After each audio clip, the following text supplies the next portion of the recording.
mientras China, aparente causante de la pandemia que comenzó en Wuhan, tanto por su versión sanguinaria del contagio, tras haber engullido un murciélago infectado en sus llamados wet markets, donde se meriendan vivitos y sin misericordia cuanto bicho repugnante hay sobre la faz de la tierra, o bajo la sospecha de que este animalito se les voló de uno de los mayores laboratorios donde se experimentaba con el virus del SARS, sigue guardando silencio. Hoy, ante las investigaciones que prometieron los republicanos en la Cámara de llegar al origen, dos importantes agencias gubernamentales, sumándose a las voces de quienes concluyeron desde el comienzo que se trató de un escape de laboratorio, han alborotado el avispero. El director del FBI, Christopher Wray, acusó a China de socavar la investigación tanto de Estados Unidos como de otros países de la comunidad internacional sobre el origen de la pandemia, y aseguró que su agencia lleva mucho tiempo evaluando que ese origen probablemente es el resultado de un incidente en un laboratorio biológico de Wuhan. Una afirmación que se produce además 2 días después de que el Departamento de Energía publicara un informe cambiando su análisis en este mismo sentido, y de que el embajador de Estados Unidos en China pidiera presionar a Beijing para que dé explicaciones honestas y asuma su responsabilidad. Porque el cuento chino, así tal cual, sin principio y sin final, siempre ha sido bastante difícil de tragar. Y a pesar de los esfuerzos de China por controlar la información y callar o desaparecer a quienes durante los primeros días estuvieron en contacto con el virus, del ejército de abnegados hijos del Partido Comunista Chino, que desde millones de cuentas falsas bombardeaban con insultos y amenazas a quienes se atrevían a salirse de la versión oficial impuesta, y hasta la prohibición a que un equipo internacional pueda investigar sobre el terreno más allá de lo estrictamente permitido.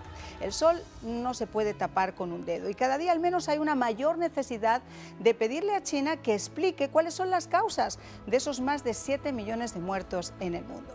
Hoy, al menos, y mientras se mantiene ese debate, porque esto sigue siendo una hipótesis, lo que durante todo este tiempo fue una teoría conspirativa, censurada por los medios liberales y por las redes sociales, que impidieron incluso salirse de la politizada línea editorial, ha alcanzado la categoría de hipótesis y se vale preguntar. Por eso, entre las preguntas, yo me hago algunas, si es entre las imprecisiones del señor Fauci. ¿Por qué mintió al Congreso sobre su participación o presunta participación y financiación de experimentos precisamente en ese laboratorio? ¿O por qué Estados Unidos financiaría un experimento biológico que podría ser usado en su contra en un laboratorio de la China comunista? Yo no lo entiendo. ¿Usted? Bueno, pues de inmediato presento a mis invitados: Anthony Verdugo, analista político. Muchísimas gracias, Anthony, por acompañarme. Junior Santana, analista político. Gracias también por acompañarme. Seguimos insistiendo. Hasta un punto solamente había una versión, había hipótesis o suposiciones y teorías conspirativas. Esto de lo que hemos estado hablando formaba parte de esa teoría conspirativa. ¿Por qué cambia ese guión en este momento? Bueno, ya no se puede ignorar la verdad. La evidencia está sobre la mesa y el director del FBI se ha visto ya comprometido con esa evidencia y tiene que declararla. El CIA, mientras tanto, y otras agencias todavía no creen lo que está diciendo Christopher Wray del FBI. Y creo que todo esto lleva más allá, no que nosotros estemos alegando una conspiración, pero que está existiendo una colaboración entre intereses en los Estados Unidos y la China. Y eso es lo que han estado tratando de tapar todo este tiempo. Claro, porque uno dice, bueno, una pandemia, más de 7 millones en el mundo, y 3 años después seguimos, como digo, con un cuento del que desconocemos cuál es el principio, cuál es el origen y cuál es el final. ¿Quién ha sido el causante? ¿Cuál es tu opinión? Bueno, lo que pasó, y como bien dijiste, se tomó solamente una sola línea de lo que supuestamente había pasado en esa instancia, pero en realidad desde el principio hubo diferentes entidades que dijeron que podía haber, que podía existir la posibilidad de que hubiera sido que había salido del lab de Wuhan. Es más, uno de los científicos británicos, el 1 de enero del 2020 le mandó una carta a Fauci diciendo de que él lo que estaba viendo en el COVID era que había sido hecho en un laboratorio. 4 días después cambió completamente de rumbo y dijo que no, que él lo que había dicho lo había dicho incorrectamente, y unos meses después recibió 16 millones de dólares para poder seguir sus procesos en laboratorios diferentes. Entonces, esto no es algo que sorprenda a personas que han estado viendo las noticias de diferentes ramas. Sí va a sorprender a las personas que están en el culto, donde solamente miran una sola rama de las noticias y se creen lo que las noticias le dicen. Y sobre todo porque además esto estuvo desde el primer día muy politizado. Digo politizado porque en aquel momento quien estaba de presidente era el expresidente Donald Trump, y él desde el primer momento insistía en que esto se trataba de un virus chino. Vamos a escucharlo. Why do you keep calling this the Chinese virus? There are reports of dozens of incidents of bias against Chinese Americans in this country. Your own aide, Secretary Azar, says he does not use this term. He says ethnicity does not cause the virus. Why do you keep using this? A lot of people say it's racist. It's not racist at all, no, not at all. It comes from China. That's why. It comes from China. I want to be accurate. Bueno, pues más claro el agua, porque realmente, independientemente de dónde o cómo se originara, evidentemente eso se originó en Wuhan y se originó en el laboratorio de Wuhan. Hace 100 años el flu español, ¿no?, mató millones de personas en este mundo, y sin embargo seguimos usando esa terminología. Y esto muestra que la prensa ha estado atrás desde el principio tapando todo. Sin duda ninguna. Yo quiero, fíjense ustedes, cuando estalló la pandemia, pues obviamente como muchos compañeros nos dimos a la labor de tratar de averiguar un poco más, por lo menos fuera de esa versión un poco, perdónenme la expresión, idiotizada que nos daban todos los medios, que salirse de ahí era criticado hasta la saciedad. Y a veces, bueno, pues es necesario ilustrarse. Y dentro de lo que yo busqué, de otras opiniones que podían ser diferentes, encontré un reportaje que la radiotelevisión italiana hizo, escuche usted bien, en el año 2015. Estamos hablando de, si no me equivoco, 4 años anteriores, exactamente. Esto fue en el 2019, esto fue en el 2015. Un equipo de investigadores se van a ese laboratorio de Wuhan, en China, para averiguar hasta qué punto es ético que en ese laboratorio se estén llevando a cabo experimentos con murciélagos a los que se les está inyectando el virus del SARS, que a su vez se le ha inyectado una proteína para hacerlo aún más potente. ¿Qué les parece si lo vemos para que tengan ustedes una evidencia? Scienziati cinesi creano un supervirus polmonare da pipistrelli e topi. Serve solo per motivi di studio, ma sono tante le proteste. Vale la pena rischiare? ¿Merece la pena el riesgo que supone? Es solo un experimento, pero obviamente es preocupante y está preocupando a muchos científicos. Un grupo de investigadores chinos están inyectando una proteína a los murciélagos del virus del SARS, que causa neumonía.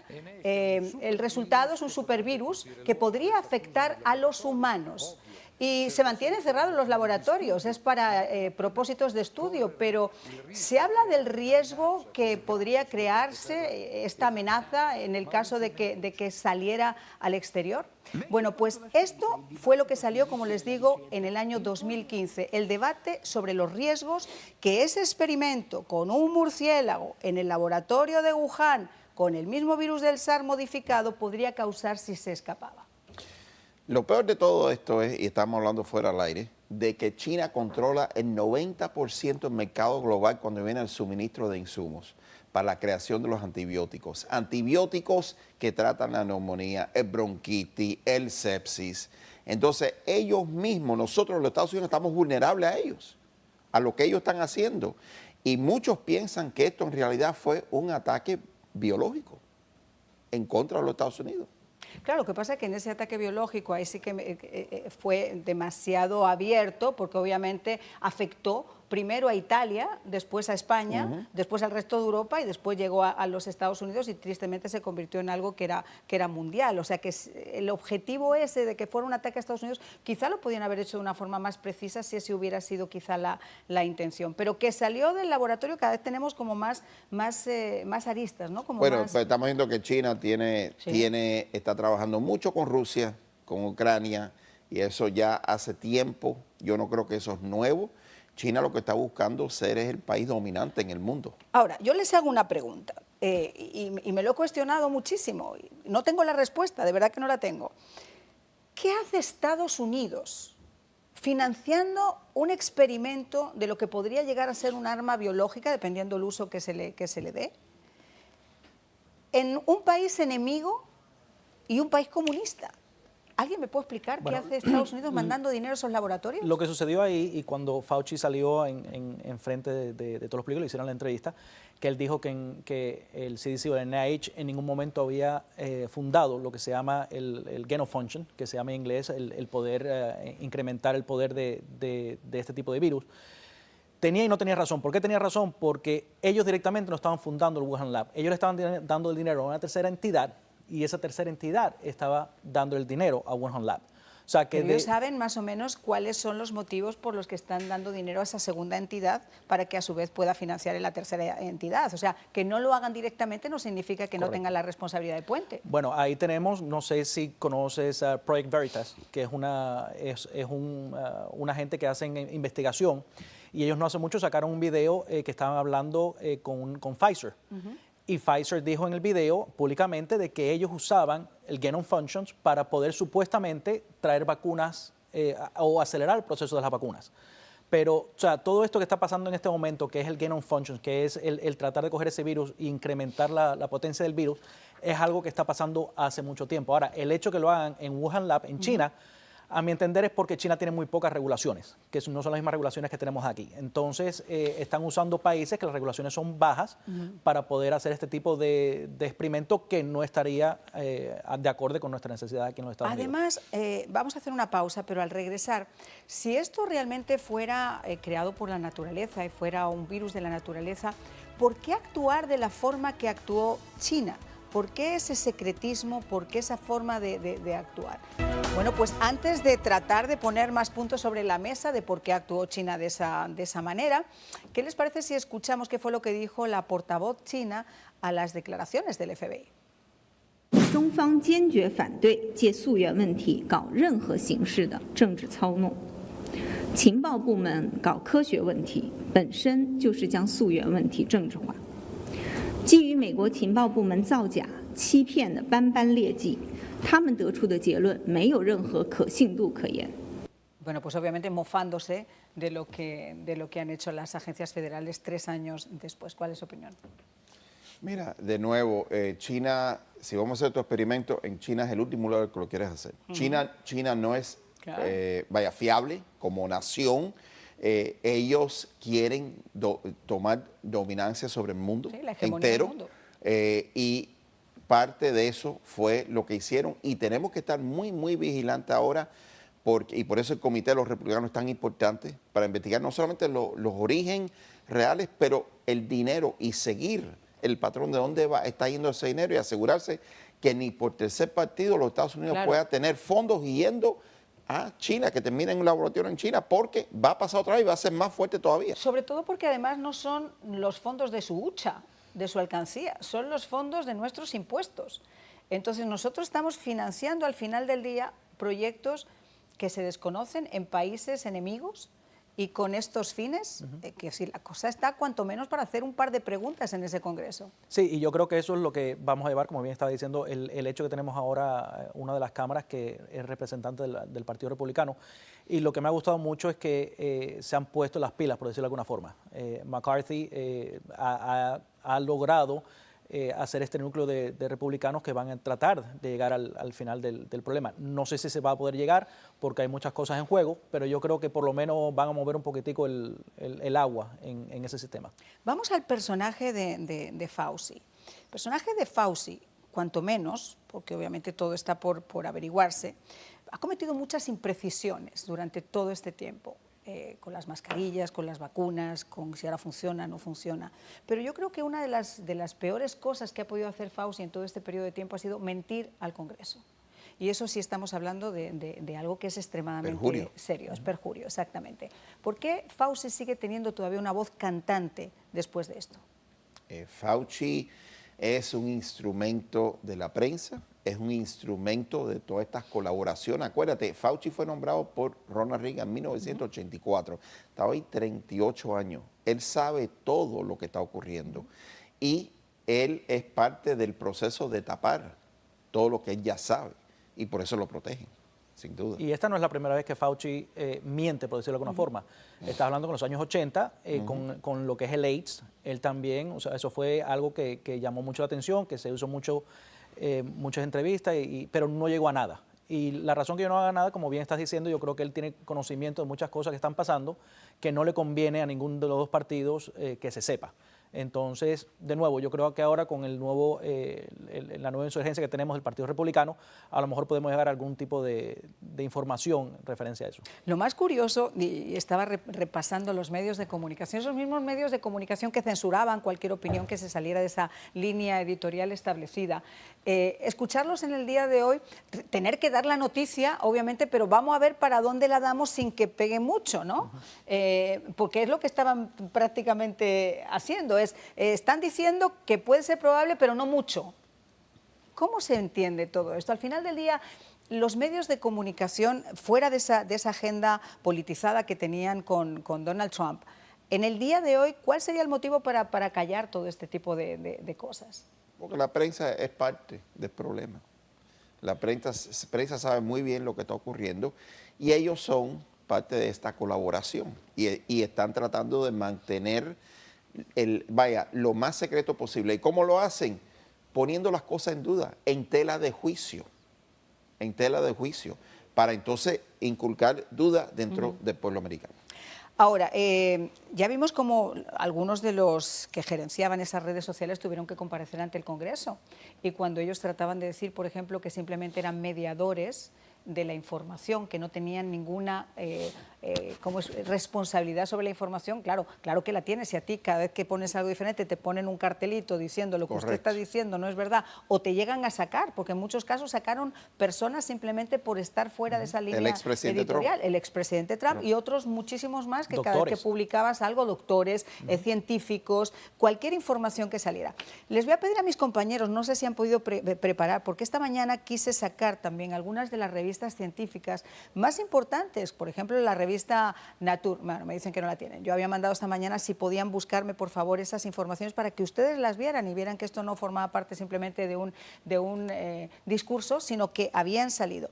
Hay al menos 4 revistas científicas que ya desde el año 2015 hasta el año 2019 se adelantaban a hablar sobre lo que estaba pasando en ese laboratorio y sobre todo lo que estaba pasando con China, que tiene mucho que ver con el tema de la hegemonía que tú comentabas. Correcto. Hoy, por ejemplo, se ha dado la noticia de TikTok. Las agencias federales quieren sacarlo, TikTok. ¿Qué les parece a ustedes? Bueno, o sea, estamos hablando y hay muchos indicios de esto. El TikTok en los Estados Unidos, lo que es en la parte occidental, conlleva mucho lo que es la gente haciendo cosas, expresando su cuerpo, mientras que el mismo TikTok en China hace que los muchachos vean noticias sobre ciencia, sobre historia, sobre medicina. Entonces estamos hablando que es un arma que está usando en este caso el gobierno chino para, por ponerlo de alguna forma, idiotizarnos. Poder entrar en el TikTok, meternos en TikTok 4 o 5 horas mirándolo, mientras que en el otro lado del continente lo usan para que los muchachos vean qué se puede hacer con esta información. Y ahora TikTok no quiere que lo controlen, por supuesto, el gobierno, y ha propuesto, que salió hoy, lo vi hoy, no, por lo menos que si tienes 16 años o menos, estás limitado a 1 hora al día para usar el app. Sí, mira, mientras están ustedes hablando, yo estoy tratando de recuperar algunas de esas... El propósito es evitar el control del gobierno. Algunas de esas revistas que yo les decía. Por ejemplo, en agosto 7 del año 2012, la revista Nature tiene un artículo que se llama The Unacceptable Risk of a Man-Made Pandemic, o sea, el riesgo sobre una pandemia grande. Está escrito por Lynn Clough y Edward Sylvester, que son dos experimentados científicos, y en ellos lo que está diciendo prácticamente lo mismo que hemos comentado, que ya se estaban realizando estos experimentos en China con ese virus del SARS, y que eso tenía un riesgo de que pudiera escaparse. Ahora también surge otra pregunta. No nos podemos rasgar las vestiduras. Todos los países, las naciones más importantes del mundo, trabajan con estas armas biológicas. ¿Cuál es el riesgo en el que estamos el resto de los mortales? Bueno, pues según esa información dice que hay cerca de 30 laboratorios, esto era en el año 2012, que están trabajando con virus del SARS en todo el mundo, que la probabilidad de que se escapen es alta y la probabilidad de que se conviertan en pandemia es baja, pero que de todas formas eso puede ocurrir. Y es la pregunta. Sin duda, esta no es la última pandemia. Esta es la primera, pero no va a ser la última. Y vimos como el gobierno trató de tomar control, usando la pandemia como excusa, tomar control de la cultura, de la sociedad, por muchas áreas. Este comité del Partido Republicano en China tiene que hacer una investigación profunda y amplia y extensa para llegar a la fuente de cómo salió ese virus. Número 2, tenemos que asegurarnos que ningún dinero de los Estados Unidos llegue ni a un tercer partido que termine en un laboratorio de un país enemigo, lo que es China. Y por último, tenemos que retomar el control de los suministros de insumos, porque si no, los antibióticos que estamos dependiendo de China, estamos vulnerables nosotros. Sí, estoy de acuerdo con lo que está diciendo y me voy a poner la gorra de la conspiración. ¿Por qué ahora? Porque ahora estamos teniendo todo este tipo de problemas con China, Taiwán, los globos, y ahora en este momento sacando la información de que China supuestamente quizás sea responsable por esto. Entonces yo creo que eso es algo que tenemos que mirar en el futuro prontamente, porque ahora todo está indicando que China es la potencia que tenemos que tenerle miedo, o la potencia que quizás vamos a tener que ir contra ellos en un futuro. Yo creo que ese es el problema que tenemos en este momento. Y eso además sumando las investigaciones del FBI, donde se ha hablado de espionaje, de patentes y del peligro, por ejemplo, de invertir en China. Así que bueno, les quiero agradecer a los dos muchísimo que hayan estado con nosotros. Y aunque no tenemos, como les decimos, las evidencias concretas, bueno, por lo menos ya estamos felices de que haya más hipótesis que se puedan comentar. Yo creo que 7 millones de personas muertas en el mundo lo merecen.